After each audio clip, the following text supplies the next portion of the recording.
राज्याच्या परिवहन, नगरविकास आणि सामाजिक न्याय राज्यमंत्री असणाऱ्या माधुरी मिसाळ यांच्याकडं कोल्हापूर जिल्ह्याच्या सहपालकमंत्री पदाची जबाबदारी आहे.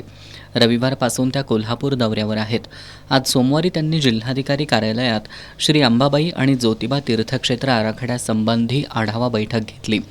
निवासी उपजिल्हाधिकारी संजय तेली, देवस्थान समितीचे सचिव शिवराज नाईकवाडे यांची या बैठकीला प्रमुख उपस्थिती होती. या बैठकीत सहपालकमंत्री मिसाळ यांनी दोन्ही आराखड्यांच्या अंमलबजावणीची माहिती जाणून घेतली. बैठकीनंतर पत्रकारांशी बोलताना त्यांनी हे दोन्ही आराखडे युद्धपातळीवर मार्गी लावण्याचे आदेश प्रशासनाला दिल्याचं सांगितलं.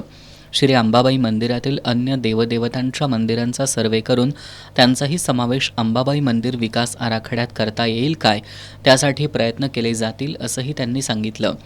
या आराखड्यासाठी ज्या मिळकती संपादित कराव्या लागणार आहेत त्यांना योग्य मोबदला दिला जाईल.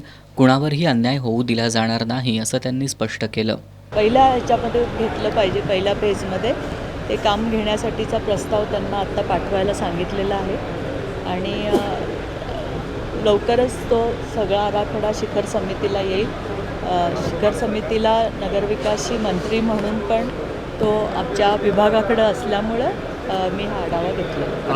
साहजिकच आहे, कारण ज्यावेळेस हा आराखडा तयार केला त्यावेळेस आपल्याला माहिती आहे की आजूबाजूच्या सगळ्या जागेचं ॲक्विजिशन करायला लागणार आहे आणि त्याच्यासाठी लोकांच्या मनात संभ्रम असणं पण साहजिक आहे आणि त्याच्यासाठीचा हा आढावा मी आज घेत होते की आपण जे ॲक्विजिशन करणार आहोत आपण लोकांना कशा पद्धतीने परत काय देणार आहोत, कशा पद्धतीने तुम्ही त्यांचं ॲक्विजिशन करणार आहात यासंबंधीचाच हा आढावा होता आणि त्या पद्धतीनेच सरकार पूर्णपणे कुणालाही अन्याय होऊ न देता आपण हा आराखडा तयार.